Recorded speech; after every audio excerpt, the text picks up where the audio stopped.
Hello everybody and welcome back to Watching Walford. I'm Ash, and after the incredibly positive reception that the first episode, the Hollyoaks Weekly Roundup episode 1 had, it's now time to get back into it and to do episode number 2. Now, I must say it has been approximately 2 weeks since I did the first episode. Last week I wasn't feeling it and covered the rape of Frankie last week on the channel. So now it will be all the episodes since then, all the way up till the Tuesday, the 23rd of April. That's all the stuff I'll be talking about. And just to make it implicitly clear, the storylines that I will be talking about today are Donny's arrival, which I missed last week. Donny, Brookside legend, now on Hollyoaks. I like him so far, so we'll get into that first. Then, obviously, the continuation of the Frankie and JJ storyline, the aftermath of the rape, and, you know, kind of the friendship with Lucas, which unfortunately is on its last legs. I'll be the Hutchinson stuff with Kitty, following into the Declan Hawthorne stuff, and then the Freddie and Grace Black twist. And let me tell you, Grace Black is fucking back, and she's been given the proper treatment. The treatment she always deserved, but they tended to not really end up giving her. So that is the introductions. Just a bit of housekeeping though. As I said before, this is the weekly-ish roundup. I can't commit to doing the series weekly, and I don't want it to infringe on my enjoyment of the show. If I'm not feeling it, I'm not going to do it. I'll just make up for the time somewhere else. We'll see how it goes. Maybe I'll just do chapters anyways. Maybe I don't need a timer. But I'll keep the chapters though. I'll definitely keep the chapters. But yeah, I just want to say thanks to everybody who's been watching the Hollyoaks content. It's been really heartwarming to see that there is a place for it, and I do love that I have a place that I can talk about Hollyoaks. As you know, between EastEnders and Hollyoaks, they are like fucking up here as my top 2 favorite soaps, and it generally fluctuates week by week, but I truly love Hollyoaks. And as much as it may seem like it's in a bad place, there's still really good content out there. So, you know, keep watching Hollyoaks, and thank you for all the support. There we are. Let's get into the first topic, though. The first topic is Donny's arrival.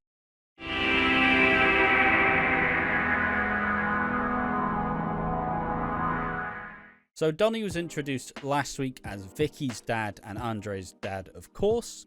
And he got a very frosty reception because he made this big commotion, being like, yeah, okay, it's your 17th birthday. Ages are confusing in Hollyoaks. Scott made this big birthday party. It felt like he tried to upstage it and ultimately upset Vicky, and he tried to muscle in a sense. He's this big charismatic lad who's, you know, clearly affluent, clearly wealthy, and as a cheeky chappy type with a decent chunk of charisma. People will know him from Brookside days. I haven't watched Brookside at all. I think it'd be interesting to go back and try watch some of it at some point. He decides to buy into the market, but wants that of Andre and Vicky to move in with him. The issue with this though is Mizpah is feeling, you know, she's feeling a bit lost. Yeah, she's lost Imran, all her family. She lost Shaq. All the families, lost Sammy. Everybody's gone. All her family's gone. It's just her and Zayn, and she doesn't really know how to be a couple. She's just always generally been a mum and a doctor. So she's struggling with the loss, and she kind of seems to take this out with Donny, where she doesn't really feel like he's just trying to swan on in and create a bunch of uncertainty in their lives at a time where they've just finally been settled. And this is where a lot of Vicky's issues come in, because Vicky is particularly upset because the only dad she's ever needed is Scott. But that didn't mean that she didn't fucking want one. Have a dad whisk her away and suddenly life is good and she's no longer in care. She still lived a rough life. Now, it's described that Donny didn't know that she existed up till this point, which gives him a bit more of a sympathetic edge. But some bridges you can't just fix with wooden boards, you know. Sometimes the wire, sometimes the ropes are just a little bit broke. Sometimes you need to do a proper fucking bridge conversion. Some bridges are much harder to mend, and that's how Vicky feels. But he's bought into the market, and he wants Andre and Vicky to move in with him. And Donny and Vicky, they bond a little bit. You look like your nan. I look like my nan, because obviously she's suddenly finding out a family that she never really thought she had. And whilst at the shop, essentially Mizpah finds Donny sexy, Donny finds Mizpah sexy. They have this really kind of bitey chemistry that maybe she doesn't have with Zayn. Zane's a bit more nicer. He's not as fucking, like... I always joke about it with Nish in EastEnders. Where it's like, oh, I hate you. I hate you. I hate that you want to make me fuck you. I know it's really crass in a way. But it's still kind of like, oh, fucking... Get into it later. But he kind of describes you don't know whether to kiss me or slap me in the mouth. And that's, like, not toxic chemistry, but that, like, fire. Like, you light a fire, like, oh, you know, keeps you on your toes. Never happened to me, of course. Never experienced that. Mizpah gets angry, decides that she's a wrong one, and Scott feels a bit pushed out by being like, oh, well, you know, if you do want to move in with Donny, that's perfectly fine, but there'll always be a bed for you here. Vicky's like, you are my dad. And even Miley's like, I don't want you to go, Scott, which is quite sad. Scott's leaving. That one I haven't talked about so much. I think I did a video on it, but fundamentally, Scott leaving is a surprising addition that I wasn't expecting to be sad of, but really through the last couple of years, he has genuinely become a really lovable character, and I'm just going to miss his presence, honestly. Like, delivered all the comedy bits well. Has really great chemistry with everybody he works with, and it allows the character to both grow, but also he's not a disgrace. And I would really be upset if he dies. But I do love Scott. Scott is fantastic. In the end, Vicky decides, you know what, it is time to try and move in with him. And the main issue though is Donny buying the market's made it harder for them to get a place. So they're all like, fine if we all move into the B&B. But Zane suggests that, hey, let's move into Mizpah's. Let's move into the Malik house. You know, there's the room. We have the space. Mizpah throws a bit of a hissy fit and gets angry at Zane. Because she feels like he's kind of dismissing her and, like, supporting her. Ultimately, I don't know, there's something wrong in Zane and Mizpah's marriage, and that's what's being teased fundamentally. I don't know, it's missing the spark. It's genuine, it's pure, but it's not exactly what... I don't know, it's just angled that Donny and Mizpah are more well-suited than Zane. Do you want the danger versus do you want someone consistent?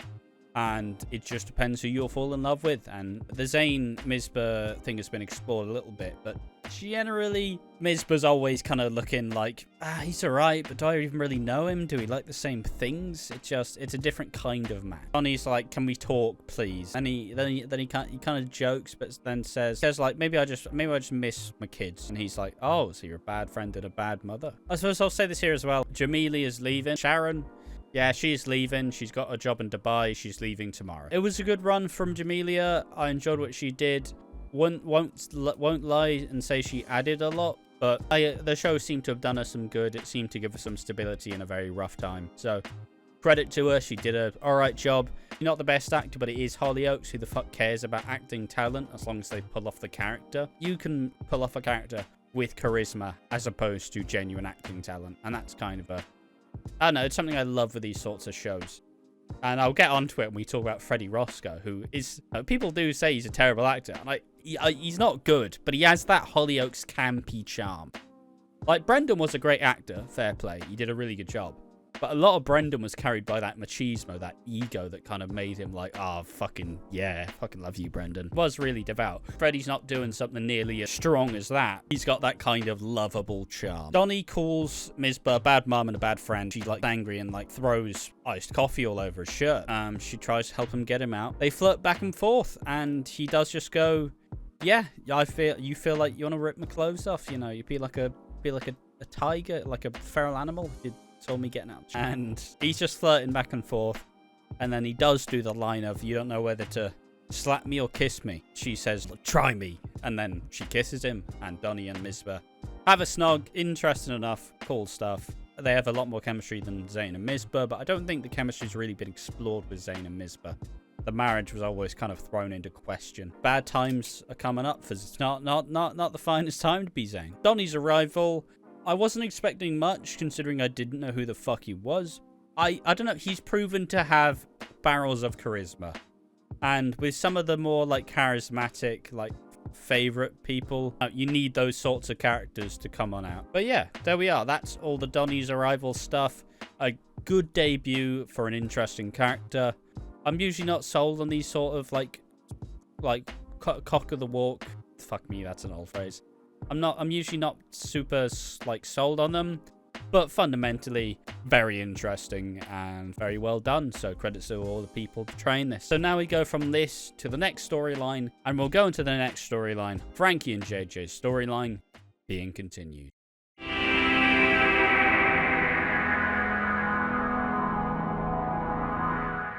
If you want to hear me talk about the sexual assault that took place, I did a whole video about it. Talked about it in pretty big detail. I recorded some reactions to it and then went through, and I thought that I covered it quite well. So if you don't want to hear me talk about that specifically, the rape will not be mentioned, but we will be talking about the aftermath. And the aftermath kicks off with JJ telling everyone that she's self-harming, which once again, it's a constant habit of behaviors for JJ to try and protect his own ass. He knows that it's such a terrible secret that if it ever gets out, he is absolutely finished. So he tells everybody that she's self-harming. Lucas sees Frankie and knows that she's struggling, so he's like, what's up? And then she's like, I need to get the morning after pill. It's really wholesome because, well, it's really sad in a way, but Lucas and Frankie's relationship is really wholesome because they do genuinely want to see each other get better. I don't know, it's kind of reminiscent of a lot of like teen friendships where it's, yeah, life sucks, but at least I've got you with me. And it's a really vital piece. And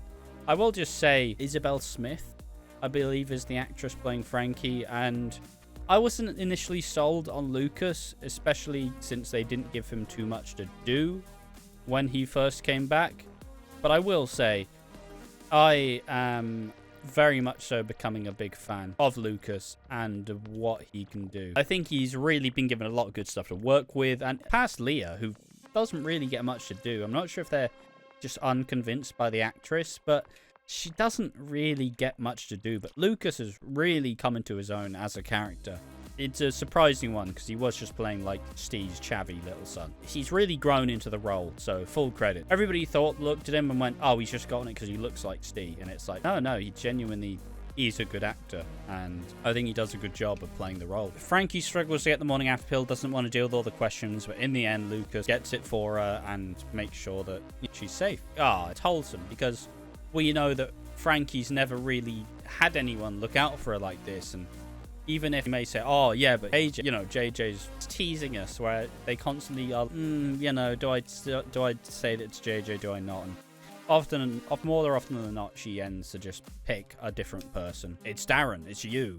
You're the reason. I'm upset because you abandoned me. And it does hurt because you can tell that there is genuine love there for her. Unfortunately, it just continues to keep cranking forward, and it just sucks. It really does. And I'm not a fan of it. But it's played really well. We can't be that upset with it, but it is still very hard to watch. She blames Darren, who Darren in turn says, fuck it, I guess I'll just get a vasectomy, I'm not a good dad. Like, he takes it really hard. And kind of Nancy talks him through it. We've seen a lot more of the good stuff of Darren and Nancy's relationship, and I'm finally coming around to actually really loving them. Because there is something really wholesome and pure. Look, Darren's face is the shit comedy, which I used to hate, but now it's come around to me. It's not funny still, Darren. It's just who he is. And she's like, yeah, but Darren, look, I know that the humor's a coping mechanism. Like, it's a shield. You can talk to me perfectly fine. There's no problem here. Like, you don't need to get a vasectomy. Just don't fucking do it. So he doesn't get the vasectomy. And she's like, yeah, but now you need to be with your daughter. You need to help her and protect her and be there for her. And later on, he does find the morning after pill in Frankie's clothes, though. She kind of implies that it wasn't all consensual.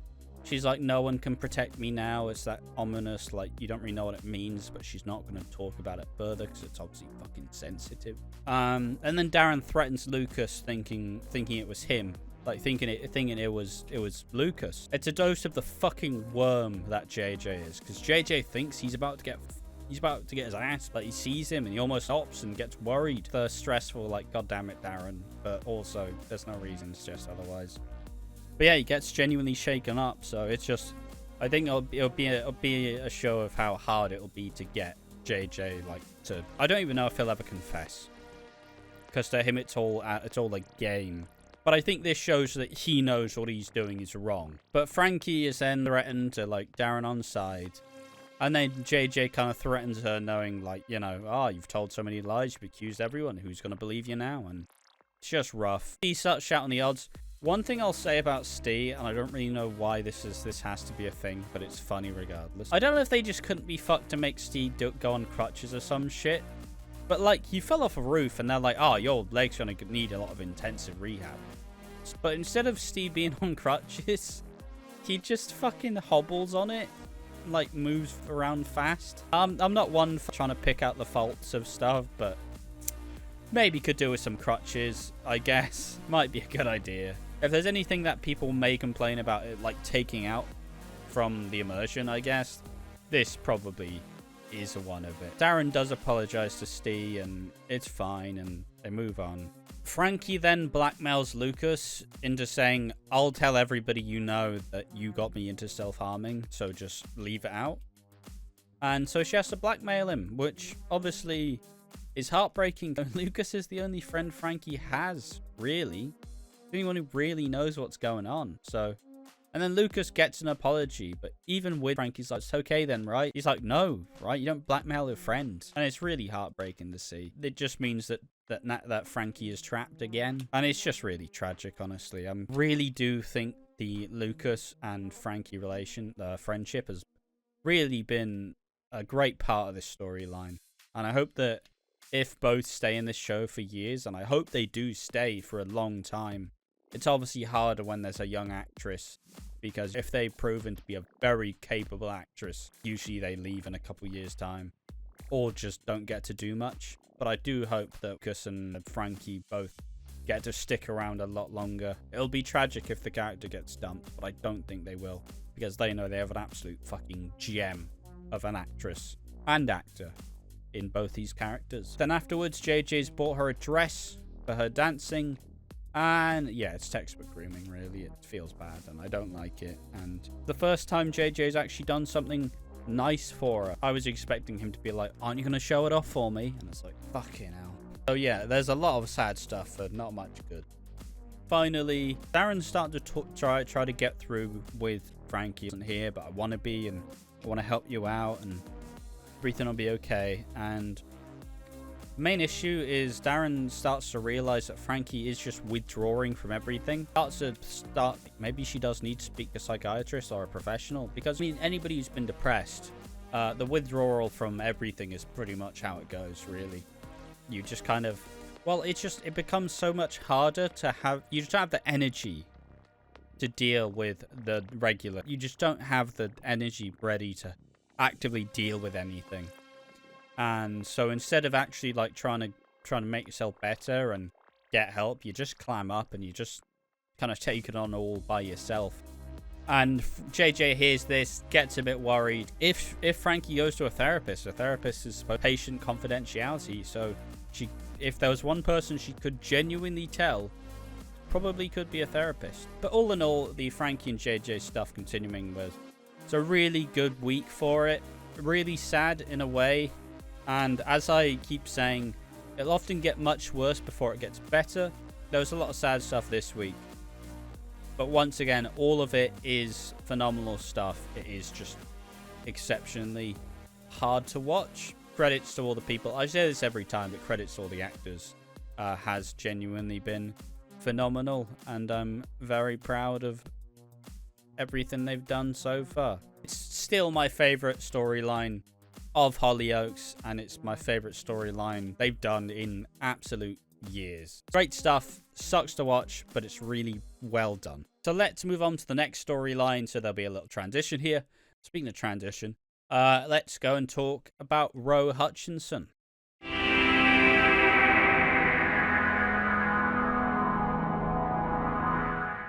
Roe is struggling more because Diane is continually struggling to get her head around it. She keeps misgendering Roe and keeps being like, maybe I don't want this to go as fast, but you know, with someone being trans, like if them finally opening up and saying they are trans, that's only half of it. You know, they've already been suffering with this for a decent chunk of time. And then Mercedes kind of fills the hole that she has with Bobby by kind of helping Roe and like, little. And this causes some issues with Diane because Diane feels like she's being pushed out. Decisions are being made without her involved. We then get Carter intentionally misgendering and dead naming Roe throwing his hat in the bin. And Kitty hears of this and just threatens Carter, whose mask kind of starts to slip as he does enough to not... For anybody who doesn't want to just put their heads in the sand, doesn't want to believe it, Anna would just be like, oh, he's just messing up. He's not doing it purposely. But Tony kind of starts to be like, you're not trying, are you? You're really not trying. And yeah, he's seen speaking with Declan Hawthorne, who Kitty sees and then is immediate, oh fuck, alright, it's really bad. This is where Freddie stuff starts to get intertwined, so I'll start to mix it all in with one another. Freddie offers to help Kitty. Spots a bit of an attraction there. I don't know, it's fun to see that Freddie...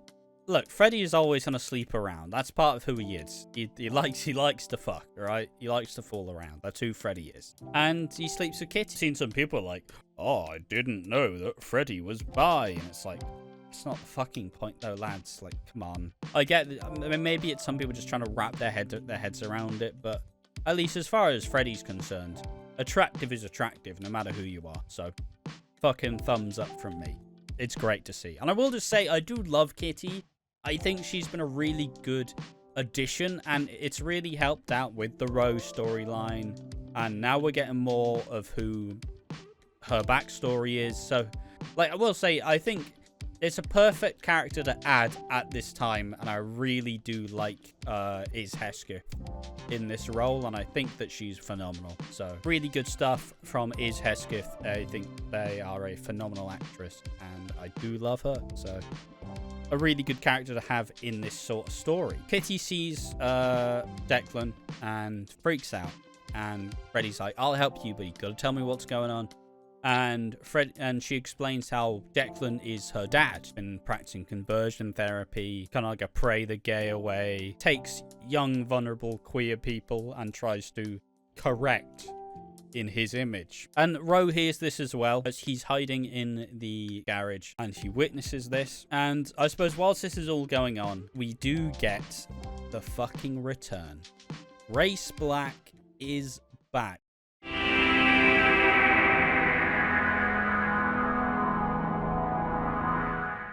And she gets a fucking queen's entrance, and it's phenomenal. Turns out that Grace has made herself queen bitch in jail. And then the twist is obviously that Freddie and Grace are together and they're engaged.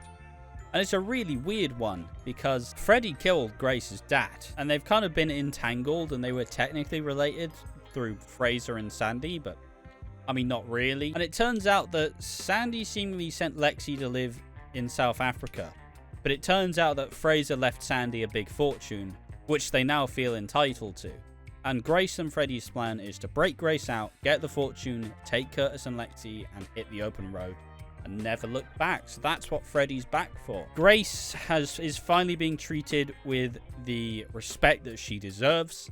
Grace Black is a character who should never have just become like a single middle-aged housewife character that she did in this last couple of times. It's so nice for it to finally... She's getting the respect she deserves. She was slept on for so long and was a part of this weird trio of Grace, Zara... Not Grace. Yeah, Grace, Zara, and Cindy. And you could be using her for so much better. So it's nice to see that she's back with an attitude. And the Freddie and Grace connection, I'm fine with. I don't mind it. Only time will tell. It kind of feels like...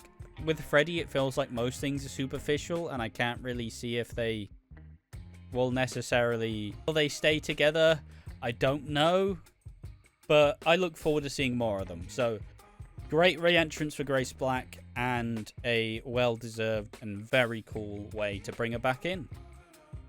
But going back to the Kitty and Rose stuff, as Rose back in school, Carter brings over Mr. Hawthorne, who's like a school inspector or whatever, and Rose starts to confront him about his conversion therapy. And when Rose falls over, he sends a video to Kitty, and Freddie plans to go in there and save him, and he attacks Mr. Hawthorne, warning him out the village. But after like peace is restored, Diane's got a driving ban, but they got off lightly. They're all celebrating. Kitty goes to get some pizza, but cab scene going out. But the second Declan sees Kitty, he proceeds to stop the car and is staying in the village. So, and Kitty kind of said, yeah, he doesn't really, essentially described him like a cockroach. just not in those words. Obviously, I suppose I didn't mention, but Tony's arranging for a Pride Festival in the dog, and in the trailers we've seen a Pride Festival, so that's likely where the Carter stuff will come out, and Hawthorne will be exposed. So looking forward to it. All in all, the Roe, Kitty, and Freddie stuff, I think, has been a really interesting way to tell it. I do like how the younger actors are getting more serious stuff to work with. They're knocking out the park, and it's been nice to see Kitty get a big storyline. It's been nice to see. I think this is probably where, like, Kitty's kind of identity theft thing will start to shape on out. And we'll probably start to know who Kitty actually is. I believe they call themselves Ivy. But I may be wrong, so I don't want to misstep. Yeah, it's been a good week of Hollyoaks. It's been a good episode 2 of the Hollyoaks Weekly-ish Roundup. Just want to thank everybody for paying attention to this video. Anything I missed, tell me in the comment section. I'll cover it next time. But all in all, tell me what you liked, tell me what you didn't like in the comment section. And all in all, thanks to everybody who has supported me so far in this lovely little new Hollyoaks journey. Yeah, great week, and looking forward to the next one. So, obviously, there is no particular schedule. It'll just likely come out Wednesday, Thursday-ish, when I get more time to actually sit down and watch the episodes. But yes, thank you for watching the Hollyoaks Weekly-ish Roundup. I've been Ash from Watching Walford. Make sure to like the video, comment, and subscribe. And make sure to stay tuned for more things Watching Walford. If you want to support us, there's a bunch of links in the description, but most importantly, join the Discord if you would like to go ahead and support us over there. Thank you for watching. See you next time. Bye-bye.